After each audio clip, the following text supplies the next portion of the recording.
선생님 3살 때 물놀이를 되게 좋아했대요.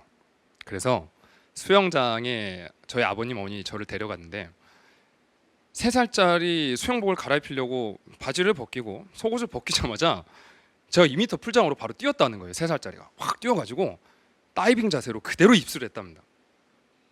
그래서 이 미천한 중생이 수영장 바닥에서 허우적거리고 있을 때 우리 아버지 어머니는 오셔가지고 우리 아들 어디 갔냐고 찾고 있었는데 다행스럽게도요 거기서 놀고 있던 한 중학생이 얘는 뭐야 하고 이렇게 끄집어 올려가지고 제가 살아났어요. 근데도 참 신기한 건 그 저를 올려준 분이요 우리 아버지 제자였어요.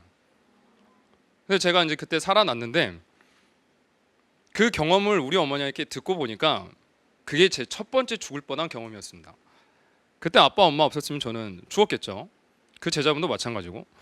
두 번째는 언제 그랬냐면 제가 9살 때는요 슈퍼맨의 존재를 믿었어요. 인간이 날 수 있을 거라 믿었고 나도 왠지 그럴 수 있을 것 같다는 생각에 망토를 둘렀습니다. 그리고 우리 집 2층 다락방에서 과감히 뛰었어요. 뛰었는데 정말 다행스럽게도 뛰는 순간 우리 집 그 방에 어머니께서 빨래를 걸으려고 빨랫줄을 걸어놨는데 거기에 목이 탁 걸린 거예요. 정말 그때 죽는 줄 알았습니다. 소리도 안 나오고 막 이러고 있는데 어디선가 웃음소리가 들려요. 그래서 정신을 막 가다듬고 밑에 봤더니 우리 집에 나보다 나이 조금 많은 두 여인이 막 웃고 있는 거예요.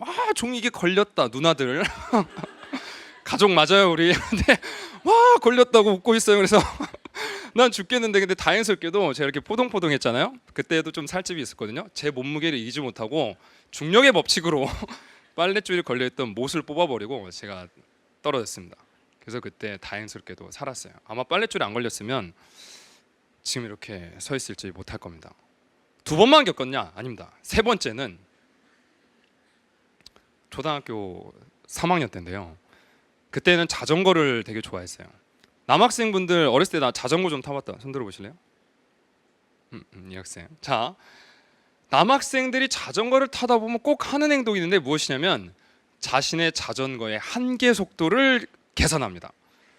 페달을 굴리다가 굴리지 않을 때까지 막 굴려요. 그런 식으로 마을에 이렇게 막 돌아다니게 되죠. 그러니까 여러분들이 길가를 지나가다가 저 어린애는 뭐 저렇게 신났다고 저렇게 돌아다녀? 자신의 한계 속도를 아는 거예요. 내 자전거가 이렇게 빠르구나. 그래서 이렇게 돌아다니는 겁니다. 그래서 저도 친구들하고 이렇게 자전거를 타고 막 돌아다녔는데 한번 자전거를 이렇게 쭉 가다가요 4차선에서 차가 나오는데 차 앞에다가 그대로 부딪혔어요. 그래서 제 자전거하고 차하고 이렇게 부딪힌 거죠. 그래서 부딪히자마자 제 이 작은 체구가 하늘로 튀어 올랐습니다. 그래서 한 2, 3m 정도 올라가서 확실히 봤어요. 차가 저렇게 네모나구나 라는 걸 확실히 보고 어디로 떨어졌냐면 다행스럽게 차 본네트 위로 떨어졌습니다. 차 본네트가 완전 찌그러졌어요. 근데 찌그러진 이후로 정신을 가만히 가다듬어 보니까 온전해요. 살아있어요. 움직여 보니까 괜찮아요. 왠지 민망해서 거기 살포시 누워 있었습니다. 이렇게. 그랬더니 이제 울그락불그락 아저씨가 나오셔가지고 뭐야 너 앞 좀 보고 다녀야지 하면서 뭐라 혼내시는데 그때는 제가 어려서 제 잘못인 것만 같았어요. 꼭 나만 잘못한 것 같았고 왜 그러냐면 내 자전거보다 차는 훨씬 비싼데 차는 이렇게 부서졌는데 제 자전거가 그때 되게 단단했나 봐요. 앞바퀴만 조금 휘었단 말이에요. 그래서 난 이제 되게 혼났다. 저거 물어주려면 얼마지? 집에 가갖고 엄마한테 이야기하면 더 혼날 텐데 막 이런 생각 때문에 가만히 이렇게 긴장하고 있는데 아저씨께서 안 다쳤어? 가! 그러더라고요. 속으로 그때 오예 막 이랬어요. 지금 생각해보면 오예가 아니라 뺑소니인데 그러고 나서 집에 가가지고 아무렇지도 않고 엄마한테도 안 혼나니까 즐거웠는데 지금 생각해보면 그 기사분 너무나 야속하죠. 근데 다행스럽게도 살아났다는 안도감이 들었던 이유가 내 자전거가 만약에 정말 빨랐으면 차가 슉 올 때 슝 지나고 역시 내 자전거 빨라 좋아했겠지만 조금만 늦었으면 저는 세상에 없었을 겁니다. 초등학교 5학년 때는요 그 죽을 뻔한 경험 3번 넘기면 불사신이라는데 제가 불사실지도 모릅니다. 지금 초등학교 5학년 때는 자다가 어머니께서 쨍그랑 소리를 들었대요. 그래서 무슨 소리지 하고 우리 방에 왔더니 나하고 누나들하고 자는 방에 연탄가스가 샜는데 연탄가스를 마신 제가 뒹굴뒹굴 이렇게 하다가 방 안에 그 어린아이들 왠지 자다가 나가면 무섭잖아요. 그래서 방 안에다 오줌을 싸라고 요강을 놨어요. 그 요강을 제가 발로 빵 찬 거죠. 그래서 그 소리를 듣고 엄마 아빠가 일어나게 된 겁니다. 만약 그때 제가 요강을 차지 않았으면 저는 죽었겠죠. 자, 이 경험들을 종합해서 제가 죽을 뻔한 4가지 경험을 종합해서 학부 시절 때 가만히 고민해봤어요. 죽음이라는 거. 내가 언제 이렇게 죽음이란 걸 알게 되었지? 인지하게 되었지? 내 나이 7살 때 할아버지가 돌아가셨을 때 죽는다는 사실, 죽음의 의미 몰랐습니다. 할아버지 돌아가셨다고 아빠가 집에 와서 이야기하는데 무슨 생각 들었냐면 저게 뭐지? 아빠 왜 울어? 그래서 할아버지 장례식장 가가지고 족발 먹는데 너무 맛있는 거예요. 그래서 할아버지는 어디 계시지? 이런 생각. 인지가 안 됐어요. 죽음을 깨닫지를 못했던 거죠. 근데 여러분 솔직히 여기 계신 여러분들은 죽는다는 사실이 무엇인지 알고 있죠.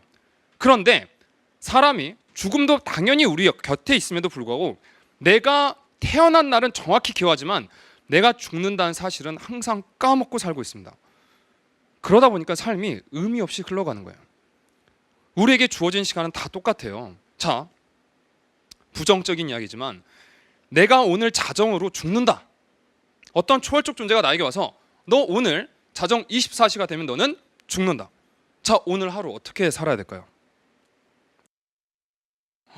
아직 남자친구 손도 못 잡아봤는데, 아직 대학도 안 갔는데, 경험해본 것도 없고 내가 오늘 죽는다?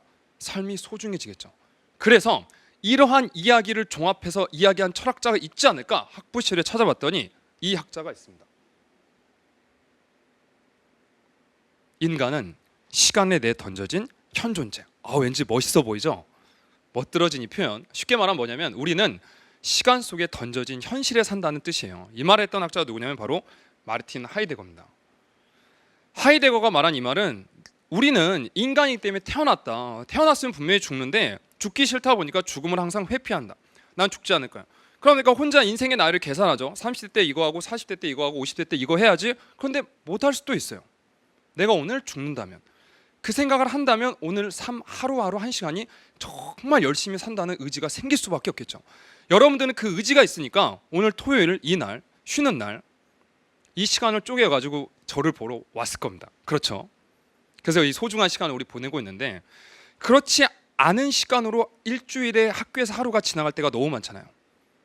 아침에 학교를 가서 잠깐 자야지 그냥 졸고 1교시 끝났으니까 그렇게 매점 아줌마가 사랑스러워요. 보고 싶어요. 가야 돼요. 그래서 매점에 가서 본능적 욕구를 채우고 4교시 되면 잠도 안 와요. 즐거워요. 오늘 점심 메뉴 뭐야. 그래서 4교시 종치면 막 뛰기 시작하죠. 친구들과 똑같이 와 뛰고 왜 내가 뛸 때마다 급식실 줄은 긴 건지 5교시, 6교시, 7교시, 8교시 야간 자율학습은 또 왜 이렇게 길게 시간이 흘러가는지 야간 자율학습이 10시에 끝난다면 9시 50분부터 너무 희망적이에요. 이미 나는 야간 자율학습이 끝났어. 책은 다 싸고 짐을 싸들고 따다다 종치면 19, 87, 65, 4, 3, 2, 1 땡. 저 종소리에 내 시계가 딱 맞아 떨어지면 희열감이 느껴지고 집으로 가서 눈 감고 뜨면 다시 아침. 그래서 일주일이 똑같은 패턴으로 지나가고 있는데 내가 만약 죽는다는 사실을 인지한다면 그렇게 똑같은 시간 주어진 상황에서도 내가 무언가를 하려고 노력하겠죠. 그래서 저도 학부 시절에 그 고민했기 때문에 제가 이 자리에 서서 저 같은 미천한 존재도 여러분들을 만나게 된 것 같습니다. 저는 광주에서 왔습니다. 제가 광주에서 이 EBS 스튜디오가 있는 강남까지 왔다고 다른 쌤들을 이야기하게 되면 광주요? 경기도 광주 그러시는데 아닙니다. 광주 광역시에서 왔습니다. 저는 학교에서 여러분들을 가르치고 있는 고등학교 선생님입니다. 고등학교 3학년을 가르치고 있고 또 고3 담임 선생님도 할 때도 있었어요. 일주일에 월화수목금을 학교에서 보냅니다. 10시까지 아이들 야간 자율학습하면 같이 있습니다. 쉬는 시간 되면 아이들 공부하라고 제가 담임 맡은 반은 쉬는 시간에 제가 반에 들어갑니다. 아이들 정말 싫어합니다. 그래서 제가 칠판에 써놓죠. 도서관, 책 봐라, 공부해라. 그렇고 살고 금요일까지 하루를 끝나게 되면 금요일 날 5시에 비행기를 타고 서울로 옵니다. 7시에 도착해서 촬영을 시작하고 다음날 토요일이 되면 또 촬영을 시작하고 그리고 일요일이 되면 촬영을 마치고 집으로 돌아갑니다. 이렇게 산 지가 벌써 5년 되었는데 저에게 주말은 없습니다. 저는 정의를 그렇게 내렸어요. 달력의 빨간 날, 쉬는 날이 아니다. 더 열정적으로 빨간 피가 흐를 정도로 노력하는 날이 바로 빨간 날이다. 이렇게 살 때 남들과 달라지고 남들과 다른 생각, 왜? 내가 시간의 소중함을 깨달았기 때문이죠. 내가 죽는다는 사실을 인지하면 삶의 한순간이 소중할 수밖에 없죠. 피곤합니다. 저도 지치고 사랑하는 사람 보고 싶고 우리 가족들 너무나 보고 싶고 그런데 내가 조금만 이 시간을 쪼개서 움직인다면 남들과 달라질 수 있는 거죠.